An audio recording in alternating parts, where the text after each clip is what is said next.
बारिश तेज हो रही थी। कच्चे आंगन की मिट्टी में पानी जमा हो गया था और छत के किनारे से टपकते कतरे मेरे नन्हे पैरों को भिगो रहे थे। मैं दीवार के साथ लगकर खड़ा था और अंदर से मम्मी की हिचकियों की आवाज सुन रहा था।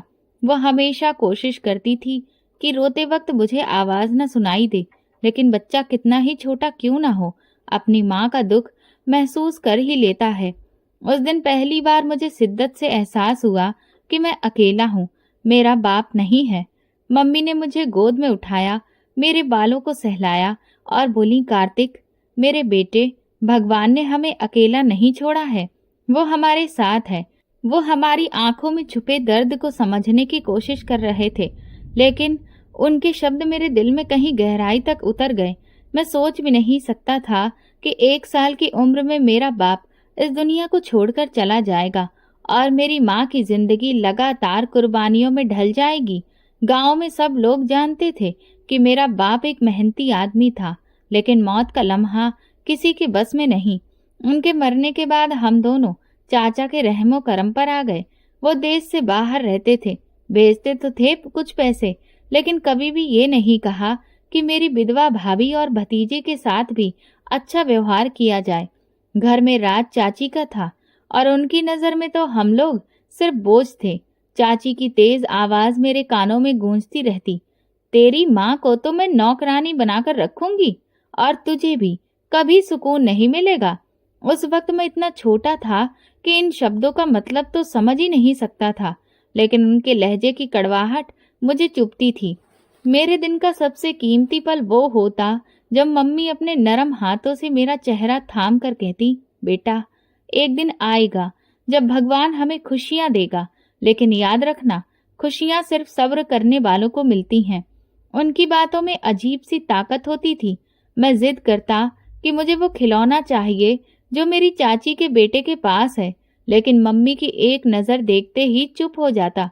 चाचा का बेटा अमित रंगीन गाड़ियों वाले खिलौने, बड़ी बड़ी गेंदें और खूबसूरत कपड़े रखता था। वो जब बरामदे में बैठकर खेलता तो मैं दूर खड़ा देखता रहता। दिल चाहता था एक पल के लिए वो खिलौने मेरे हाथ में आ जाएं, लेकिन होंठ सिल जाते थे। मैंने अपने अंदर की इच्छाओं को मारना सीख लिया था। एक दिन हम दोनों घर के कोने में बैठे थे। मेरी चाची कमरे में आई और माँ को झटक कर बोली, ये कपड़े क्यों नहीं धोए? तुम तो कुछ कर ही नहीं सकती। काश मेरा पति समझता कि कितना बोझ हमारे कंधे पर है। मम्मी ने सर झुकाकर बस इतना कहा, मैं अभी धो देती हूँ। मैं मम्मी के काम पर हाथ देख रहा था। उस दिन मेरा बचपन जैसे पल भर में बड़ा हो गया। गांव के बच्चे मेरे साथ खेलने से भी कतराते थे। वो मेरा मजाक उड़ाते, ये देखो भिखारिन का बेटा आ गया। मैं खामोशी से उनके पास से गुजर जाता। दिल में तूफान उठता, लेकिन जुबान बंद रहती।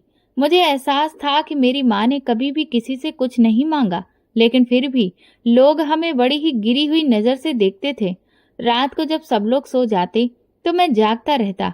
अंधेरे में सोचता कि अगर मेरे पापा जिंदा होते तो शायद ये सब कुछ नहीं होता। लेकिन फिर मम्मी के शब्द याद आते, सब्र करने वालों को भगवान कभी खाली हाथ नहीं रखता। मैंने अपने आंसू पोंछकर नींद के हवाले हो जाता। मेरी माँ के सहारे ने मुझे जीना सिखा दिया था। वो दिन भी मुझे याद है जब मम्मी ने मेरे फटे पुराने कपड़ों में कई जगहों पर पैबंद लगाए थे और मुस्कुराकर कहा, देखो अब ये नए जैसे लग रहे हैं। मैंने मुस्कुराकर सिर हिला दिया, हालांकि दिल जानता था कि ये मुस्कुराहट बेकार है। मैं छोटा था, लेकिन वक्त ने मुझे बड़ा बना दिया। मैंने खेलना छोड़ दिया, जिद करना छोड़ दिया, सपना बुनना छोड़ दिया। बस मम्मी की बातों पर भरोसा करने लगा कि एक दिन खुशियां जरूर आएंगी। लेकिन उस दिन का इंतजार कितना लंबा और कितना कठिन होगा, ये सिर्फ मुझे और मेरी माँ को ही पता था। उस दिन बारिश के बाद गांव की गलियों में कीचड़ था। मैं सिकुड़ते सिकुड़ते गुजर रहा था कि सामने से कुछ लड़के आए। उनके हाथों में गेंद और पतंग थी। तभी उनमें से किसी एक ने जोर से कहा, ओहो, ये देखो भिखारी का बच्चा भी निकल आया। दूसरे ने मजाक उड़ाते हुए जवाब दिया, हाँ, ये तो भिखारी का बेटा है, बस लोगों के कपड़े धोकर रोटी खाता है। मेरे कदम वहीं रुक गए। मैंने उनकी तरफ देखा, लेकिन तुरंत नजर झुका ली। वो सब मेरे फटे पुराने कपड़ों को देखकर ठहाका लगाने लगे। मेरी कमीज के हाथ पर मम्मी ने जगह जगह पर पैबंद लगाया था और मेरी चप्पल भी कई जगह से फटी हुई थी। एक लड़के ने जानबूझकर मेरी चप्पल की तरफ इशारा करते हुए कहा, अरे इसकी चप्पल तो देखो, बड़ी ही खूबसूरत लग रही है। इतना कहते ही वो एक बार फिर से जोर से हंसे। मैंने हिम्मत करके कहा, मैं भिखारी नहीं हूँ, मेरी माँ काम करती है। लेकिन इस बात पर तो जैसे वो लोग और जोर से हंसे। एक लड़के ने मेरा कंधा झकझोर कर कहा, झूठ बोलता है, तेरी माँ को तो सबने देखा है, वो कपड़े धोती है, बर्तन मांजती है, यही तो भिखारी है। मेरे कान लाल हो गए। मैं कुछ कहना चाहता था लेकिन शब्द मेरे गले में ही अटक गए। मैं वहां से निकलकर तेजी से गुजरने लगा। पीछे से फिर से आवाज आई, अरे रुको भिखारी साहब, तो नाराज हो गए। उन लड़कों की आवाज मेरे पीछे से आती रही और मेरे अंदर जलती हुई आग को और बढ़ाती रही। घर के अंदर आते ही मैं फिर से एक कोने में बैठ गया। मम्मी ने देखा तो परेशानी से पूछा, कार्तिक बेटा क्या हुआ है, तुम इतने चुप क्यों हो? मैंने नजरें चुरा ली और बस इतना कहा, कुछ नहीं मम्मी। लेकिन मेरी आंखें भीग गई थीं। मम्मी पास आकर मेरे कंधे पर हाथ रखकर धीरे से बोली, बेटा दुनिया कुछ भी कहे, हमें अपने कर्मों से जवाब देना है। लोग भले ही हमारे दिलों को तोड़ देते हैं, लेकिन भगवान हमारे दिलों को जोड़ेगा। कुछ दिनों में दिवाली आने वाली थी। मोहल्ले के सारे बच्चे नए कपड़े पहनकर खेल रहे थे। मैं घर के आंगन में बैठा अपनी पुरानी कमीज को देख रहा था। मम्मी ने पुराने कपड़ों को धोकर साफ किया और कहा, कार्तिक ये पहन लो, देखना बेटा ये भी अच्छे लग रहे हैं। मैंने उस कमीज को पहना लेकिन दिल में कांटे चुभ रहे थे। बाहर निकला तो बच्चे सब नए कपड़ों में चमक रहे थे। एक ने मेरी तरफ देखकर कहा, ये क्या, तू तो पुरानी कमीज में ही आ गया। दूसरा बोला, हाँ, इसके पास नए कपड़ों के पैसे कहाँ से आएंगे। सबने ठहाका लगाया। मैं चुपचाप खेल में शामिल होने की कोशिश की लेकिन वो सब हट गए। एक लड़के ने गेंद हाथ में पकड़कर कहा, नहीं नहीं, इसे मत खिलाना, इसके कपड़ों से तो बदबू आती है। दूसरे ने तुरंत कहा, और अगर गेंद फट गई तो ये भिखारी कहाँ से लेकर देगा। ये सुनते ही मेरा दिल भर आया और मैं वापस घर की तरफ लौट आया। मम्मी ने दरवाजा खोल मेरी हालत देखी और बोली, क्या फिर किसी ने कुछ कहा है? मैं रुआसा होकर बोला, मम्मी सब लोग मुझे भिखारी कहते हैं ये भिखारी का बेटा है। मम्मी की आंखों में आंसू आ गए लेकिन वो खुद को संभालते हुए बोली, बेटा लोग दिल दुखाएंगे लेकिन तुम हमेशा याद रखना कि हम कभी मांगने नहीं गए। जो भी खाते हैं अपनी मेहनत का खाते हैं, यही असली इज्जत है। कुछ दिन बाद मैं बाहर खेलने के लिए गया। बच्चे इकट्ठे हो गए। एक ने कहा, हमें पतंग उड़ानी है लेकिन इसे साथ नहीं ले जाना, ये तो हमारी डोर भी काट देगा। दूसरे ने तंज किया, डोर कहाँ से खरीद कर लाएगा, इसकी माँ तो सिर्फ पैबंद ही लगा सकती है। सब लोग जोर से हंसने लगे। मैंने हिम्मत की और कहा, मैं भी पतंग उड़ा सकता हूँ। वो बोले, तू कैसे उड़ा लेगा, तेरे पास तो पतंग भी नहीं है। मैं खामोश हो गया और उनके शब्द मेरे अंदर घुसते रहे। उस शाम मम्मी ने मुझे ठंडा पानी दिया और कहा, कार्तिक लोग क्या कहते हैं ये जरूरी नहीं है, जरूरी ये है कि भगवान की नजर में हम क्या हैं। हम मेहनत करते हैं, किसी के हाथ आगे हाथ नहीं फैलाते। लोग जो मर्जी कहें, हमें सब्र से जीना है। मैंने मम्मी की बातों को दिल में बसा लिया लेकिन अंदर कहीं जख्म हो गए थे जो हर तंज पर और भी ज्यादा गहरे हो रहे थे। एक दिन मोहल्ले के नुक्कड़ पर सारे बच्चे इकट्ठे थे। उन्होंने खेल शुरू किया लेकिन जैसे ही मैं पास गया, एक ने पत्थर उठाकर मेरे कदमों के पास फेंका और कहा, ये देखो, ये बच्चा तो गरीबों वाला खेल खेलेगा, इससे वही करवाओ जो इसके लायक है। मैं सोचने लगा कि आखिर मेरी गलती क्या है। सिर्फ ये कि मेरे कपड़े पुराने हैं और चप्पल फटी हुई है। मैं पलटकर घर आया तो मम्मी चौकी पर कपड़े तह कर रही थी। उन्होंने मेरी हालत देखी लेकिन कुछ नहीं कहा, सिर्फ मेरा हाथ पकड़ लिया। उनकी आंखों से बहते आंसू उनके सब्र की गवाही दे रहे थे। मैंने भी उनसे कुछ नहीं कहा, बस तसल्ली से उनका हाथ पकड़कर बैठ गया। उसी दिन मैंने दिल में फैसला कर लिया कि एक दिन सबको दिखाऊंगा कि गरीब का बेटा होना कोई बुराई नहीं है। लेकिन उस वक्त के लिए माँ का आशीर्वाद और मेरे दिल की खामोश प्रार्थनाएं ही मेरा एकमात्र सहारा थी। गर्मी की एक दोपहर थी आंगन में धूप तेज थी और मम्मी कपड़ों पर पैबंद लगा रही थी। अचानक मेरी चाची तेज लहजे में चिल्लाई, कार्तिक, मुफ्तखोर खड़ा क्या कर रहा है? दुकान से आटा और घी ले आ, वक्त बर्बाद मत कर, जल्दी जा। मैं सर झुकाकर अंदर आया तो मम्मी ने कहा, बेटा रास्ते में सीधा जाना, किसी भी जगह रुकना नहीं। मैंने इस बात पर सिर हिलाया और धीरे धीरे बाहर निकल आया। गली में जाते हुए मैंने अपने पैबंद लगे कपड़ों को कसकर पकड़ लिया। जेब में कुछ सिक्के थे जो मेरी चाची ने गुस्से से मेरे ऊपर फेंक दिए थे। दिल में बार बार डर उठ रहा था कि कहीं रास्ते में फिर से वही लड़के ना मिल जाएं, जिन्होंने पिछले दिनों मेरा मजाक बनाया था। बदकिस्मती से जैसे ही मैं नुक्कड़ पर पहुंचा, वो सब वहीं पर खड़े हुए थे। एक ने मुझे देखते ही आवाज दी, ओहो, ये तो भिखारी आ रहा है, देखो तो आज किसके पैसे चोरी किए हैं। दूसरे ने मेरी जेब पर नजर डाली और जोर से बोला, अरे ये तो सिक्के हैं, जरूर इसने किसी की जेब काटी होगी। मैंने उनके सामने हाथ जोड़ दिया, ये मेरे नहीं हैं, मेरी चाची ने दिए हैं, मुझे दुकान से सामान लेना है। लेकिन उनकी हंसी नहीं रुकी। एक लड़के ने तेजी से आगे बढ़कर मेरी जेब से सिक्के निकाल लिए और सबको दिखाते हुए बोला, लो जी, ये देखो, हमने इसे रंगे हाथों पकड़ लिया है। बाकी लड़के ठहाका लगाने लगे। मैं चिल्लाकर बोला, ये मेरी चाची के हैं, वापस दो। उन्होंने मेरी बात का मजाक बनाया। अचानक एक ने पीछे से धक्का दिया और मैं जमीन पर गिर पड़ा। धूल उड़ने लगी। उन्होंने मुझे घेर लिया और मारने लगे। एक ने लात मारी, दूसरे ने मुक्के बरसाए, साथ साथ आवाज आ रही थी, चोर है ये, सबके सामने साबित कर दो।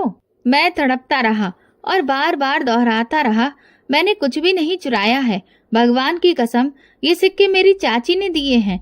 धीरे धीरे लोग गली में जमा होने लगे। कुछ रुककर तमाशा देखना शुरू कर दिए।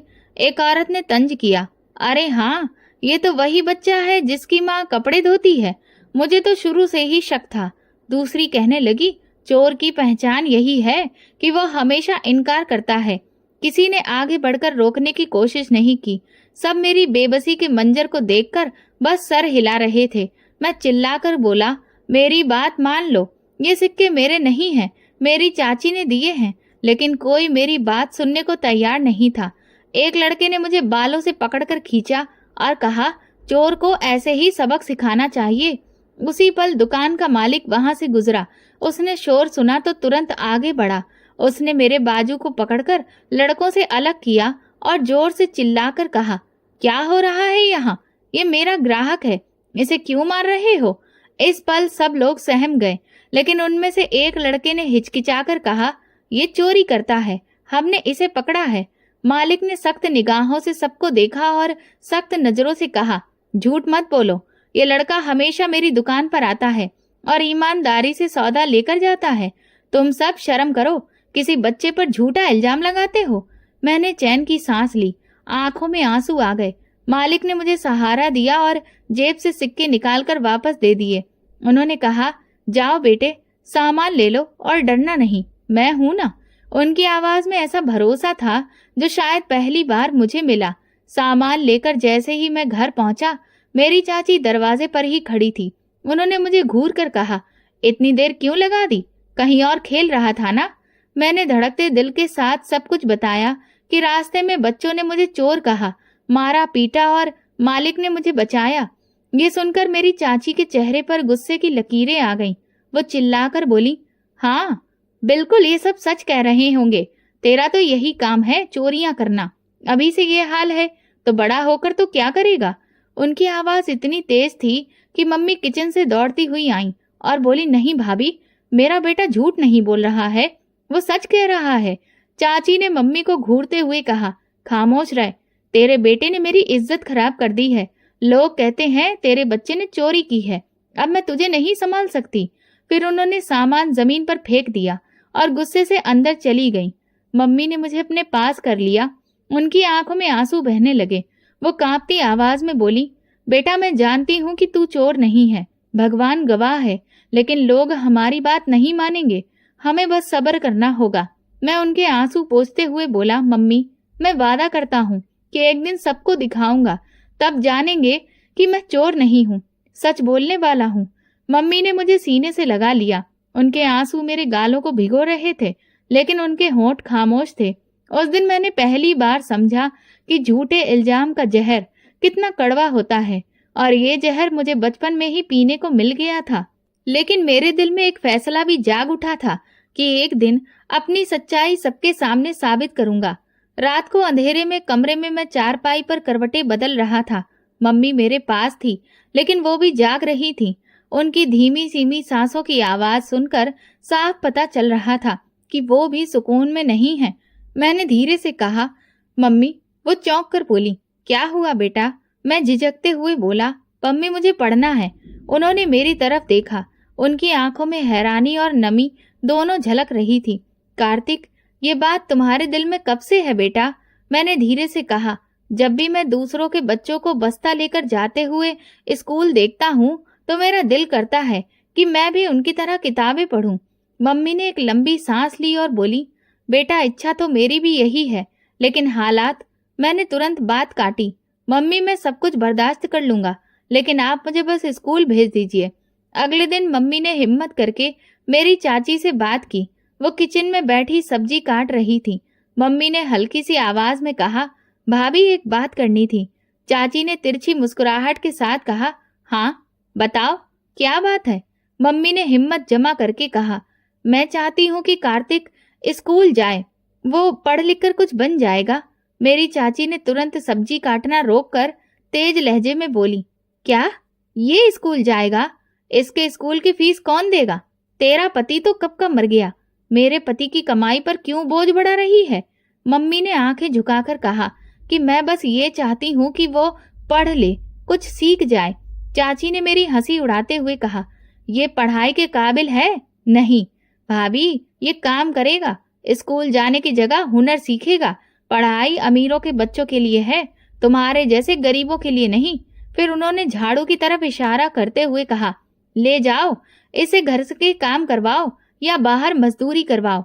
मम्मी के चेहरे पर दुख की लकीरें गहरी हो गईं। वो खामोशी से बैठ गईं। मैं आंगन में खेलने की कोशिश कर रहा था, लेकिन मम्मी की हालत देखकर रुक गया। मैं धीरे से पूछने लगा, मम्मी चाची ने क्या कहा है? उन्होंने मेरी तरफ देखा और अपने आंसुओं को छुपाते हुए बोलने की कोशिश की, बेटा वो नहीं मानी, कहती है कि तुम स्कूल नहीं जा सकते। मेरी सांसें रुक सी गईं। मम्मी, लेकिन मुझे पढ़ने का शौक है, मैं क्यों नहीं जा सकता? मम्मी ने मुझे गले लगाकर कहा, कार्तिक कभी कभी शौक दिल में दबे रह जाते हैं, लेकिन भगवान कोई ना कोई रास्ता निकाल देगा। मैंने उनके कंधे से लिपट कर रोते हुए कहा, मम्मी मैं वादा करता हूँ, चाहे कुछ भी हो मैं जरूर पढ़ूंगा। इसी दौरान मेरी चाची बरामदे में आई और जोर से चिल्लाकर बोली, यही बात करनी है? पढ़ाई पढ़ाई से रोटी नहीं मिलती है, इसको दुकान में काम पर लगा दो। इतनी उम्र हो गई है, अब पेट भरने में हाथ बटाए। मम्मी ने कुछ भी नहीं कहा, बस नजरें झुका ली। लेकिन मैंने साफ आवाज में कहा, मैं भूखा रह लूंगा, लेकिन पढ़ना नहीं छोड़ूंगा। मेरी ये बात सुनकर मेरी चाची ठहाका लगाकर बोली, वाह भाई, भिखारिन का बेटा सपने देख रहा है, देखते हैं ये सपना कब पूरा होता है। वो अंदर चली गई और मम्मी ने मेरा हाथ पकड़कर कहा, बेटा उनकी बातों को दिल पर मत लगाना, भगवान से प्रार्थना करते हैं, वही कुछ करेंगे। रात गुजर गई, लेकिन मेरी आंखों में नींद नहीं आई। मैंने फैसला कर लिया था कि चाहे मेरी चाची कुछ भी कहे, लेकिन मैं अपनी पढ़ाई के सपने को दफन नहीं होने दूंगा। सुबह सूरज अभी निकला भी नहीं था कि मेरी चाची ने मुझे आवाज दी, कार्तिक तैयार हो जाओ, आज से तुम्हें दुकान पर काम करने जाना है। मैं चौंक गया। मम्मी ने कुछ कहना चाहा, लेकिन चाची ने हाथ के इशारे से उन्हें रोक दिया और सख्त लहजे में बोली, अब ये स्कूल की जिद करेगा तो फिर रोजी रोटी कहाँ से चलेगी? बस फैसला हो गया है। मैं चुपचाप खड़ा रहा। मम्मी ने मेरी तरफ देखा, उनकी आंखों में बेबसी थी। मैं जानता था कि वो चाहकर भी कुछ नहीं कर सकती, और मैं अपनी चाची के साथ गली से निकल गया। कुछ ही फासले पर वो दुकान थी जहां मुझे काम करना था। दुकान का मालिक ठीक ठाक उम्र का आदमी था। उसने मुझे ऊपर से नीचे तक देखा और कहा, ये काम कर लेगा? मेरी चाची ने तुरंत कहा, हाँ बिल्कुल करेगा, मुफ्त बैठने से तो बेहतर है। मालिक ने सर हिलाकर कहा, ठीक है देख लेते हैं। मेरी चाची पलटकर चली गई और मैं वहीं अकेला खड़ा रह गया। पहले मुझे छोटे मोटे काम दिए गए, कभी फर्श साफ करना, कभी सामान उठाना, कभी ग्राहकों के लिए थैली भरना। दुकान पर हर वक्त हलचल रहती, ग्राहक आते जाते और सामान खरीद कर चले जाते। मैं दिन भर दौड़ता रहता और शाम तक थककर चूर हो जाता। एक दिन मेरे मालिक ने कहा, कार्तिक, ये चावल की बोरी गोदाम में रख दो। बोरी इतनी भारी थी कि मेरे पैर डगमगाने लगे। मैंने हिम्मत करके उसे उठाया, लेकिन हाथ कांपने लगे। बोरी जमीन पर रखते ही मेरी सांस फूलने लगी। मालिक ने हंसते हुए कहा, हिम्मत रख, काम सीख जाएगा। मैं सर झुकाकर बस जी कहा। कभी कभी जब दुकान खाली होती तो मैं दरवाजे के पास खड़ा हो जाता। सामने से स्कूल के बच्चे गुजरते, उनके कंधों पर बस्ता लटक रहा होता और वो आपस में किताबों के बारे में बातें कर रहे होते। मैं उन्हें देखकर एक ठंडी सांस लेता। दिल चाहता कि मैं भी उनके साथ चल रहा हूँ। एक दिन 2 बच्चे गुजरते हुए जा रहे थे। वो रुक गए। उनमें से एक ने कहा, देखो, ये वही है जो हमारे साथ खेलने की कोशिश करता था, अब दुकान पर नौकर बन गया है। दूसरे ने ठहाका लगाया, इसको स्कूल का क्या पता, ये तो थैले भरने के लिए पैदा हुआ है। उसके शब्द मेरे दिल को काट रहे थे, लेकिन मैंने कुछ भी नहीं कहा। मैं चुपचाप झाड़ू उठा ली। शाम को जब मालिक दुकान बंद करता तो मैं थका हारा बैठ जाता। हाथों पर छाले पड़ने लगे थे। मम्मी को कुछ भी नहीं बताया ताकि वो और परेशान ना हो, लेकिन अंदर ही अंदर मेरा दिल खून के आंसू रोता था। हर गुजरते दिन के साथ ऐसा लगता जैसे सपना दूर होता जा रहा है। एक दिन मालिक के बेटे ने दुकान पर आकर किताबें खोली। वो खिड़की के पास बैठकर पढ़ने लगा। मैं दूर से उसे देख रहा था। वो कुछ शब्द पढ़ रहा था और कलम से नोट्स बना रहा था। मैं पास होकर बस चुपचाप देखता रहा। दिल में चिंगारी फिर जल उठी। मैंने खुद से कहा, नहीं, ये मेरा सपना है, ये मर नहीं सकता, मैं भी पढ़ सकता हूँ। इसी दौरान मालिक ने मुझे आवाज दी, कार्तिक, यहाँ आओ, ये सौदा ग्राहक को दे दो। मैं चौंक कर अपने सपनों से बाहर निकला और तुरंत दौड़ गया, लेकिन पढ़ने की चाहत और बढ़ गई। दिन लंबे होते जा रहे थे, मेहनत बढ़ती जा रही थी, लेकिन पढ़ने की इच्छा खत्म होने की जगह और बढ़ती जा रही थी। मैं रात तक वापस आता। मम्मी मेरा चेहरा देखकर पूछती, बेटा तुम बहुत थक गए हो ना? मैं मुस्कुराकर कहता, नहीं मम्मी, सब ठीक है। लेकिन अंदर ही अंदर एक आवाज कहती, मैं इस दुकान के काम तक सीमित नहीं रह सकता। हर सुबह जब दुकान खोलता और मैं जब सुबह सफाई करता तो वही नजारा दिखता, स्कूल के बच्चे, किताबें, बस्ते और मैं। लेकिन दिल कहता कि एक दिन ये सब कुछ मेरा भी होगा। दोपहर का वक्त था और ग्राहक कुछ कम थे। मैं सफाई पूरी करके थोड़ी देर चैन की सांस लेने के लिए दरवाजे के पास बैठना चाहता था। इतने में मालिक का बेटा अंदर आया। उसके हाथ में किताबों का ढेर और एक बस्ता था। वो बैठक के कोने में बैठ गया और किताबें खोलकर पढ़ने लगा। मैं झिझकते हुए उसकी तरफ देखा। उसकी नजरें किताब पर जमी थीं और कलम कागज पर चल रही थी। वो कभी रुककर कुछ शब्द दोहराता और फिर अपने नोट्स बनाता। मुझे ऐसा लगा कि जैसे ये नजारा मेरा दिल छू रहा है। मैंने धीरे धीरे कदम बढ़ाए और कुछ दूरी पर जाकर खड़ा हो गया। उसके शब्द मुझे अजनबी लग रहे थे, लेकिन किताब के चेहरे मेरे दिल को अपनी तरफ खींच रहे थे। अगले दिन इसी तरह किताबें लेकर आया। इस बार मैंने ज्यादा करीब जाकर देखा। उसके हाथ में कहानियों की किताब थी। मैंने आंखों ही आंखों में हर एक शब्द को पहचानने की कोशिश की। जब वो पन्ने पलटता था तो मेरा दिल धड़क उठता। कुछ दिनों तक मैं यही करता रहा। जब भी मौका मिलता छुपकर किताब की तरफ देख लेता। कभी कभी दिल चाहता कि हर पन्ने को छू लूं, लेकिन हिम्मत नहीं होती। एक दिन वो किताब छोड़कर पानी पीने गया। मैंने मौका देखकर जल्दी से किताब अपने पास खींची और उसके शब्दों को ध्यान से देखने लगा। इतने में अचानक आवाज आई, कार्तिक। मैं चौंक गया। किताब हाथ से छूट गई। पीछे मुड़कर देखा तो दुकान का मालिक खड़ा था। मेरे पैरों तले जमीन निकल गई। मैंने तुरंत हाथ जोड़ लिए और कांपती आवाज में कहा, मालिक जी, माफ कर दीजिए, दोबारा से कभी भी किताब को हाथ नहीं लगाऊंगा। मैं सोच रहा था कि अब डांट पड़ेगी या शायद नौकरी से निकाल दिया जाऊंगा, लेकिन मालिक खामोशी से मेरी तरफ देखता रहा। उसकी नजरें सख्त नहीं थीं, बल्कि जैसे मुझे परख रही हो। फिर वो धीरे से बोले, कार्तिक, तुम्हें पढ़ने का शौक है? मैंने कांपती आवाज में कहा, जी बहुत शौक है, लेकिन मुझे इजाजत नहीं है। मेरे आंसू निकलने ही वाले थे, लेकिन मैंने उन्हें रोक लिया। मालिक ने मेरे कंधे पर हाथ रखा और बोले, बेटा, शौक छुपाने की चीज नहीं है, ये तो भगवान की दी हुई इच्छा है। मैं हैरान होकर उनकी तरफ देखने लगा। वो कुर्सी पर बैठ गए और बोले, देखो, दुकान का काम अलग है, लेकिन अगर तुम्हें पढ़ने का जुनून है तो फिर मैं तुम्हारी इसमें मदद करूंगा। मेरा दिल जोर जोर से धड़कने लगा। मैंने बेयकीनी से पूछा, सच में? आप सच में ऐसा करेंगे? वो मुस्कुराए। हाँ, मैं तुम्हें सरकारी स्कूल में दाखिला करवा दूंगा। वहां पर फीस कम लगती है और बाकी इंतजाम मैं खुद देख लूंगा। मेरी आंखों में रोशनी भर गई। ऐसा लगा जैसे किसी अंधेरे कमरे में अचानक से चिराग जल उठे हों। मैं चिल्लाकर बोला, मालिक जी, आपने तो मेरा सपना पूरा कर दिया। मैं आपका एहसान कभी नहीं भूलूंगा। उन्होंने हंसकर कहा, यह एहसान नहीं है, ये तो तुम्हारा अधिकार है। लेकिन याद रखना, साथ साथ दुकान का काम भी करना होगा। मेहनत दोनों तरफ से करनी होगी। मैंने जल्दी से कहा, जी, मैं दिन रात मेहनत करूंगा, बस पढ़ने का मौका दे दीजिए। उस रात मेरी आंखों में नींद नहीं थी। छत पर लेटे हुए मैंने सोचा कि किताबें, बस्ता, स्कूल, ये सब कुछ मेरे सपने नहीं, अब हकीकत बनने जा रहे थे। दिल में एक अजीब सी रोशनी महसूस हुई जो आज तक कभी भी नहीं हुई थी। सुबह की हवा ताजा थी, लेकिन मेरा दिल और भी तेज धड़क रहा था।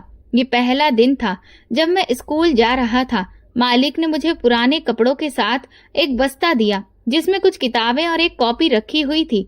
मैंने बस्ता कंधे पर डाला और धीरे धीरे कदमों से गली से निकल गया। मोहल्ले वालों ने मुझे नहीं देखा, वरना सवाल शुरू हो जाते। स्कूल की बिल्डिंग के सामने पहुंचा तो कुछ पल के लिए कदम रुक गए।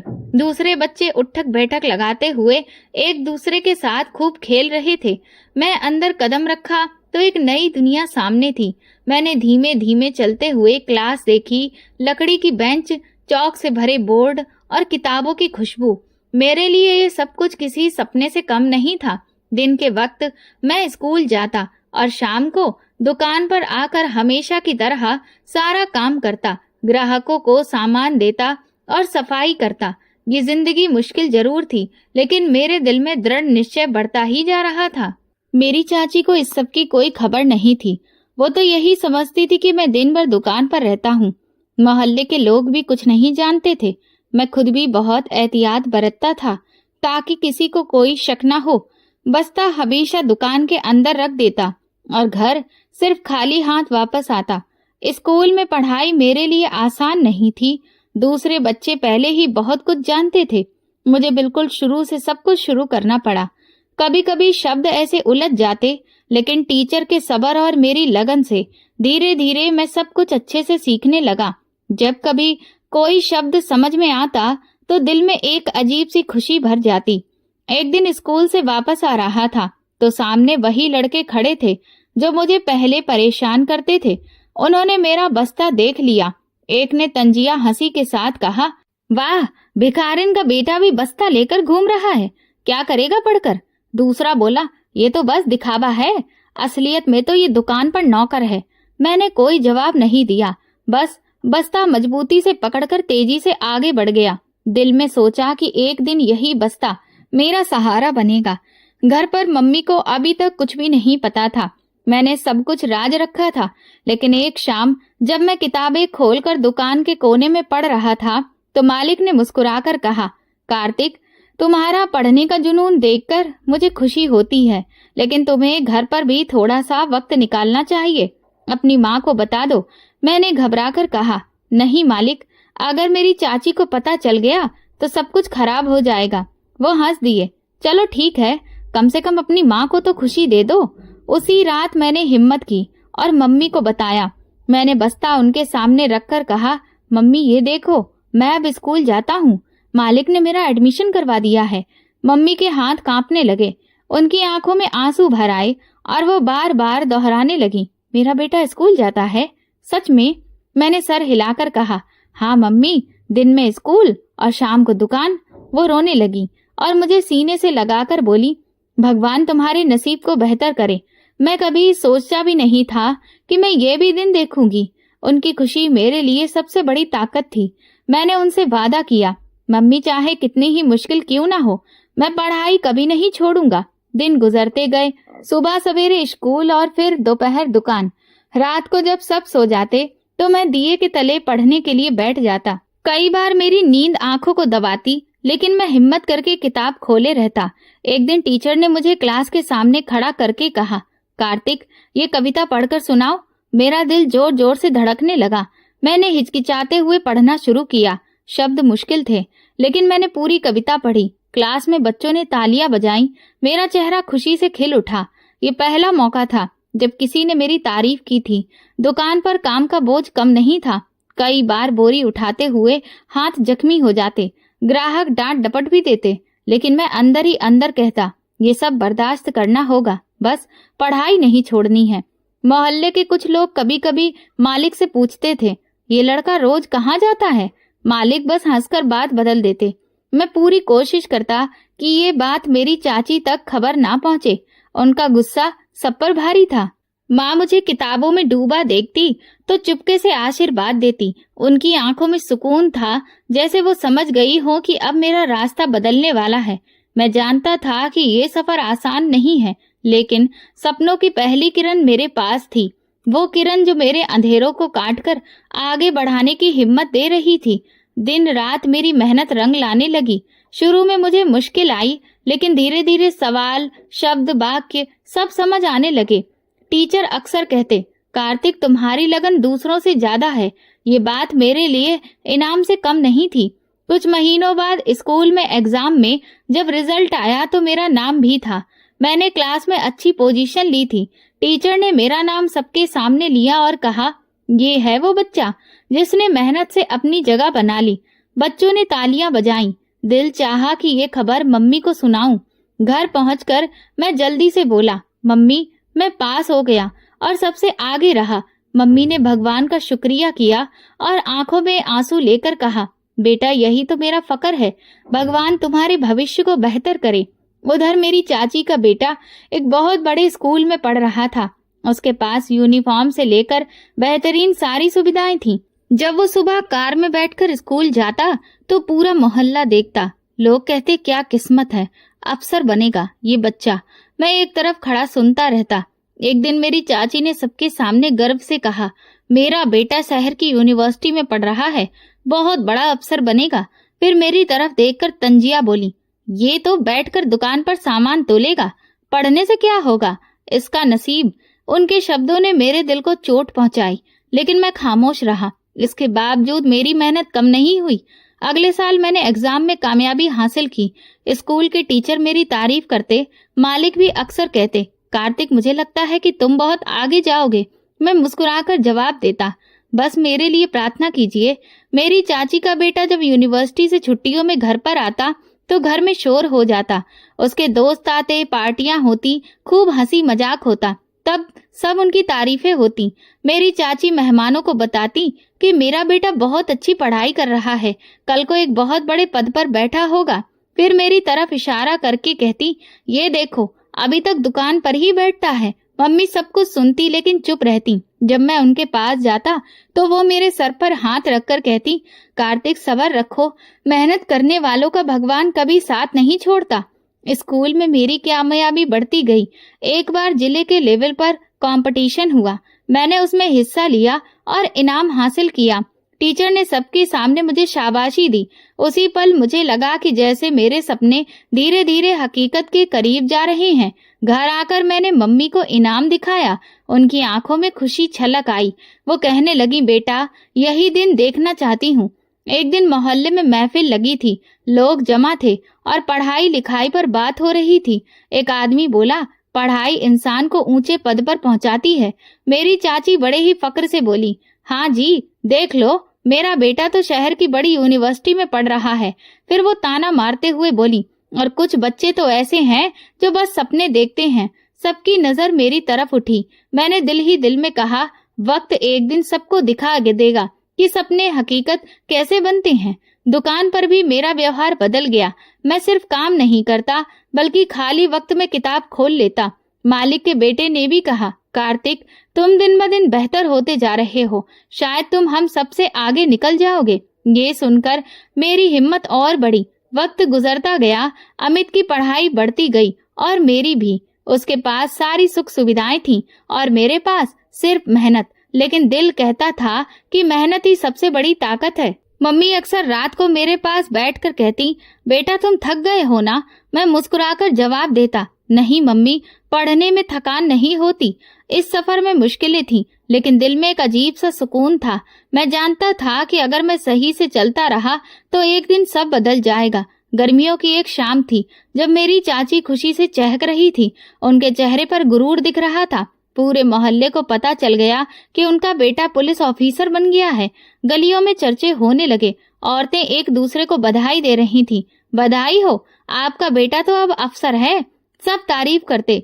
लोग कहते, क्या किस्मत है, ये तो खानदान का गर्व है। घर के आंगन में मेरी चाची ने एक पार्टी का आयोजन किया। कुर्सियां लगी, रंग बिरंगी लाइट लगाई गईं। लोग अंदर बाहर आ जा रहे थे। मेरी चाची हर एक को रोककर अपने बेटे की खूब तारीफें सुनाती। हाँ, मेरा बेटा पुलिस में अफसर है, देख लेना, आगे जाकर और ऊंचे पद पर बैठेगा। उनके चेहरे पर गुरूर ऐसा था जैसे दुनिया की सारी खुशियां उन्हें ही मिल गई हो। आज उनका बेटा आने वाला नहीं था, लेकिन पार्टी का माहौल ऐसा था जैसे किसी की बारात हो। मैं कोने में खड़ा ये सब देख रहा था। मेरी चाची की बातों में गुरूर और जहर दोनों थे। वो मेहमानों से कहती, ये जो अफसर बना है ना, ये मेरी नीयत का नतीजा है। मैंने हमेशा से उसे अच्छी पढ़ाई करवाई। फिर मेरी तरफ देखकर तंज कसती और कहती, कुछ लोग ऐसे भी हैं जो चाहे कुछ भी कर लें, उनके नसीब में कुछ नहीं होता। मेहमान सर हिलाकर मुस्कुरा देते और मैं खामोशी से नजर झुका लेता। गांव में जगह जगह इस पार्टी की बातें हो रही थी। लोग ढोल बजाकर खुशियां मना रहे थे। मैं स्कूल से वापस आ रहा था जब देखा कि गली में बच्चों ने कागज की झंडियां लगा रखी थी। एक बच्चा खुशी से बोला, हमारे मोहल्ले का बेटा पुलिस अफसर है। सब ताली बजा रहे थे और मैं बस खामोशी से गुजर रहा था। दिल में एक आवाज उठ रही थी, एक दिन लोग मेरे बारे में भी इसी तरह से बातें करेंगे। रात को जब सब लोग सो गए तो मैं मम्मी के पास बैठा। उन्होंने थकी हुई आवाज में कहा, बेटा आज फिर सारा दिन सबके सामने नौकरानी की तरह काम किया, मेरा दिल दुखता है। मैंने उनके हाथ पकड़कर कहा, मम्मी बर्दाश्त कर लीजिए, अभी वक्त हमारा नहीं है, लेकिन एक दिन आएगा जब सब कुछ बदलेगा। मेरी चाची का गुरूर बढ़ता ही जा रहा था। गांव में बातें फैल गईं। लोग मम्मी से कहते, तुम खुशकिस्मत हो, ऐसे घर में रहती हो जहां अफसर हैं। मम्मी मुस्कुराकर कुछ भी ना कहती। मैं उनकी आंखों में वो दर्द देखता जो कोई और नहीं देख सकता था। मैंने फैसला किया कि खामोशी अब मेरा हथियार है। शोर मचाने की जरूरत नहीं है, मुझे बस मेहनत करते रहना है। सपने बड़े थे और मैंने उन्हें दिल में मजबूती से पकड़ लिया था। सुबह उसी आंगन में हलचल थी। मेरी चाची ने घर वालों को इकट्ठा करके ऐलान किया कि मेरे बेटे की कामयाबी पर एक और बड़ी दावत होगी और इस बार तो पूरे खानदान को बुलाया जाएगा। सबको पता चलना चाहिए कि मेरा बेटा पुलिस अफसर बन गया है। उनकी आवाज में फक्र के साथ साथ हुक्म भी छुपा हुआ था। चाची ने एक लिस्ट निकाली और मेरा नाम लेकर कहा, कार्तिक, ये सारे इनविटेशन कार्ड हैं, ये सब लेकर जाओ और एक एक के घर देकर आओ और सबसे कहना कि हमारी दावत में जरूर आना है। मैंने वो सब कुछ पकड़ा और गली की तरफ निकल गया। रास्ते में लोग अभी भी मेरी चाची के बेटे की कामयाबी की बातें कर रहे थे। मैं दरवाजे पर दस्तक देता और इनविटेशन कार्ड पकड़ा देता तो सब लोग खुश हो जाते। एक बुजुर्ग ने इनविटेशन कार्ड पढ़ते हुए कहा, वाह, कमाल हो गया, अफसर बन गया, हम जरूर आएंगे। लेकिन जैसे ही उनकी नजर मुझ पर पड़ती, उन लोगों का व्यवहार बदल जाता। कोई खामोशी से अंदर चला जाता तो कोई बात खत्म कर देता। मुझे ऐसा लगता जैसे मैं सिर्फ एक बेकार इंसान हूँ जिसकी कोई भी हैसियत नहीं। इनविटेशन कार्ड बांटते हुए मैं बार बार सोच रहा था कि ये सब बहुत ही शान से हो रहा है, लेकिन इसमें मेरा और मम्मी का जिक्र कहीं भी नहीं है। हर एक को इस खुशी में शामिल किया जा रहा था, लेकिन हम लोगों के लिए बस मेहनत और सेवा है। शाम को जब मैं वापस आया तो देखा कि आंगन में कुर्सियां लगी थीं, बड़े बड़े खाने के बर्तन रखे हुए थे, हलवाई बुलाए गए थे, हर तरफ चहल पहल थी। मेरी चाची बार बार आकर हिदायतें देती, ये कुर्सियां सीधी लगाओ, बर्तन साफ करो। सब कुछ ऐसा होना चाहिए कि लोग देखते ही रह जाएं और तारीफ करें। मेरी मम्मी हमेशा की तरह झाड़ू, बर्तन और इधर उधर के कामों में लगी थीं। मैंने धीरे से उनके पास जाकर कहा, मम्मी आप आराम करिए, मैं सब्जी काट देता हूँ। उन्होंने प्यार से कहा, नहीं बेटा, लोग देखेंगे तो और बातें बनाएंगे, तुम बस खामोशी से अपना काम करो। मैं घर से बाहर चला गया। घर के आंगन को फूलों और झंडियों से सजाया गया। कुर्सियां कतार से लगा दी गईं। मेहमान एक एक करके आने लगे। सबके चेहरों पर खुशी थी। मेरी चाची बार बार अपने कपड़ों को संभालती और मेहमानों को बताती, आज मेरे बेटे का स्वागत हो रहा है। इसकी शान में ही ये सारा इंतजाम किया गया है। मोहल्ले के लोग भी खुशी के साथ इंतजार में बैठ गए। गांव के बड़े बुजुर्ग आगे बड़ी सी कतार में बैठे थे। कुछ नौजवान हाथों में हार लिए बार बार दरवाजे पर देख रहे थे। हर एक को उस पल का शिद्दत से इंतजार था जब वो पुलिस अफसर इस घर में दाखिल होगा। शोर बढ़ता जा रहा था। कुछ औरतें आपस में बातें कर रही थीं। कह रही थी कि गाड़ियों का काफिला आएगा, जैसे बड़े बड़े अफसर आते हैं। दूसरी ने कहा, हाँ बिल्कुल ऐसा ही होगा। आखिरकार मेरी चाची का छोटा बेटा बार बार दरवाजे की तरफ नजर डाल रहा था। उसके चेहरे पर गुरूर की मुस्कुराहट थी। वो मेहमानों को देखकर कह रहा था, बस थोड़ी देर और, फिर आप सब मेरे भाई का स्वागत देखेंगे। इसी पल दूर से गाड़ियों के हॉर्न की आवाज सुनाई दी। सब लोग एक साथ उठकर खड़े हुए। शोर मच गया, आ गया, अफसर आ गया। धीरे धीरे गाड़ियां घर के दरवाजे के सामने आकर रुकी। उनके पीछे एक और गाड़ी थी जिसमें वर्दी वाले गार्ड बैठे थे। गार्ड गाड़ी से बाहर निकले और एक कतार में खड़े हो गए। माहौल में गंभीरता और जोश दोनों बढ़ गया। हर कोई सोच रहा था कि अब मेरी चाची का बेटा ही गाड़ी से बाहर निकलेगा। औरतें आगे बढ़ने लगीं ताकि पहली झलक देख सकें। बच्चे भी शोर मचाते हुए सामने आ गए। गाड़ी का दरवाजा खुला। सबने सांस रोक ली। अगले पल मैं बाहर निकला। मैंने सफेद रंग की कमीज पर काले रंग का कोट पहन रखा था और गले में सरकारी आइडेंटिटी कार्ड लटक रहा था। मेरे कदम जैसे ही जमीन पर पड़े, पूरे आंगन में सन्नाटा छा गया। सब लोग घर से मुझे देखने लगे। किसी को भी अपनी आंखों पर भरोसा नहीं हो रहा था। कानों में बातें होने लगी, ये तो कार्तिक है, ये कैसे मुमकिन है? ये तो वही लड़का है जिसे हमने हमेशा दुकान पर देखा था। दूसरी औरत ने कराह कर कहा, हे भगवान, ये तो असिस्टेंट कमिश्नर है। मेरी चाची का चेहरा एकदम सफेद पड़ गया। उनकी आंखों में हैरत और शर्मिंदगी साफ झलक रही थी। वो बार बार अपने बेटों की तरफ देख रही थी, जैसे समझ नहीं पा रही हो कि ये सब कैसे हुआ। उनके मेहमान भी हक्का बक्का खड़े थे। जिनके होठों पर बधाई के शब्द थे, वे खामोश हो गए। मैंने आगे बढ़कर गांव के बुजुर्गों को नमस्ते किया। सबने जवाब दिया, लेकिन उनकी आवाज दबी दबी थी। मैंने कहा, आज का खास मेहमान मैं हूँ। ये सुनते ही पूरे आंगन में सन्नाटा पसर गया। मेरी चाची थोड़ी आगे बढ़कर बोली, ये कैसे मुमकिन है? तुम तो स्कूल भी नहीं गए थे। उनकी आवाज में कपकपी थी। मैंने नरमी मगर मजबूत लहजे में जवाब दिया, हाँ मैं स्कूल गया था, लेकिन आपको खबर नहीं हुई। परचून की दुकान पर काम करने के साथ साथ मैंने पढ़ाई भी जारी रखी।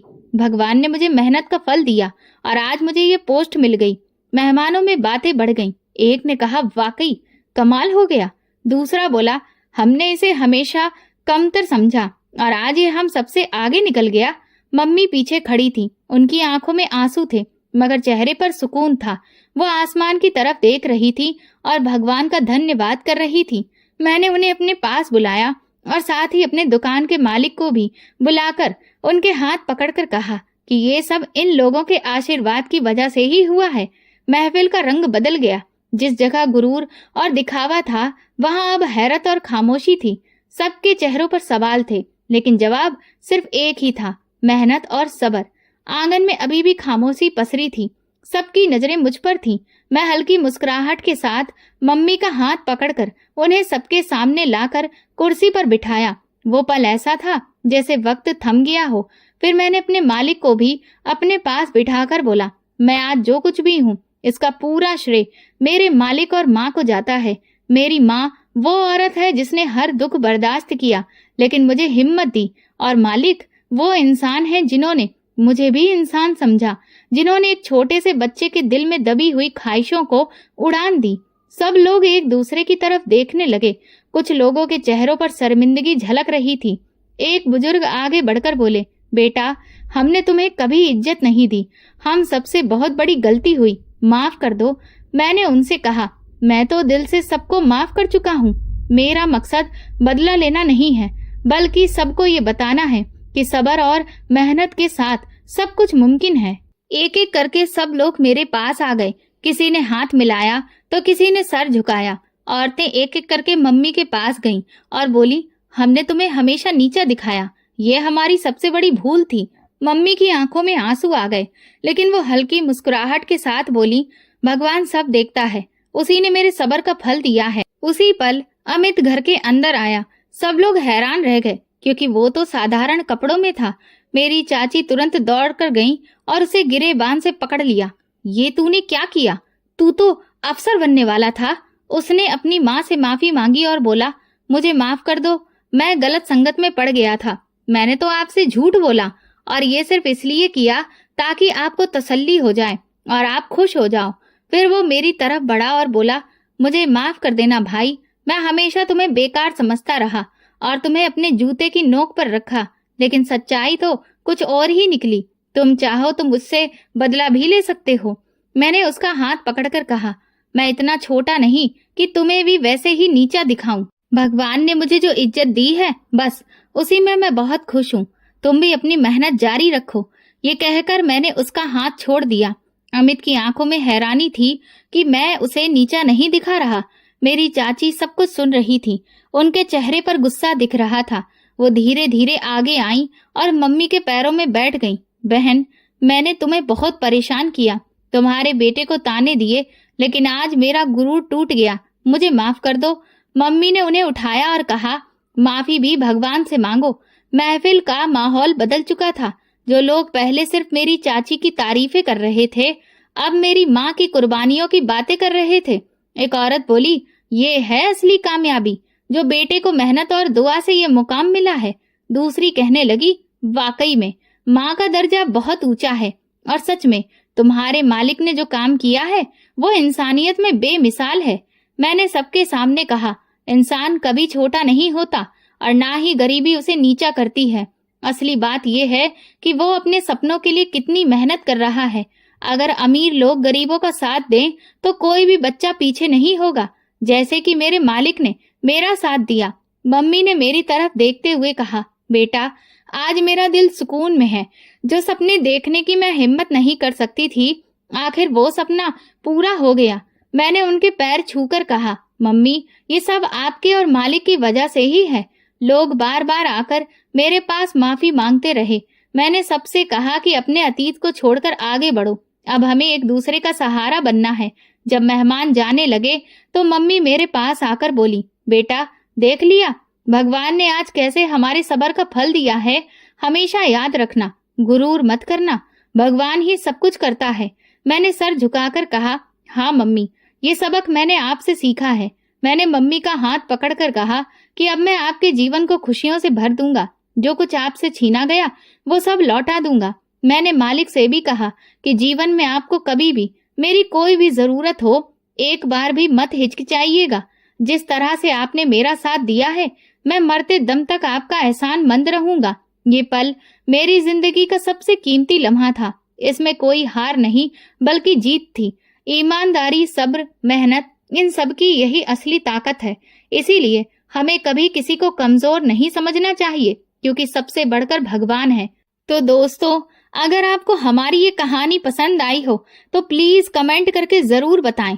वीडियो को लाइक करें और ज्यादा से ज्यादा शेयर करें। अगर आप हमारे चैनल पर नए हैं तो सब्सक्राइब जरूर करें और नोटिफिकेशन बेल दबाएं ताकि अगली अपडेट सबसे पहले आपको मिले। धन्यवाद।